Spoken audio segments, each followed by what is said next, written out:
আজ থেকে হাজার বছর আগে ফিরে যাই চলো, যেখানে লুকিয়ে আছে আমাদের বাংলা ভাষার জন্মকথা।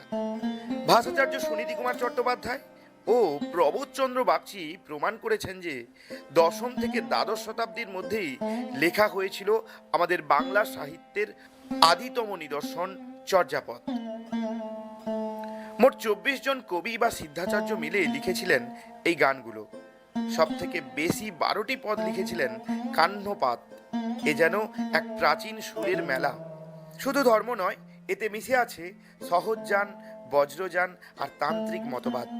আর আছে প্রাচীন বাংলার জীবন কথা, নদী, পাহাড় আর ভালোবাসার গল্প। চর্যাপদ কেবল ধর্মগ্রন্থ নয়, এটি আমাদের ভাষার আদি উৎস, বাঙালির শেকড় সন্ধানের প্রথম দলিল। ভিডিওটি যদি ভালো লাগে অবশ্যই লাইক, শেয়ার, কমেন্ট করতে ভুলো না।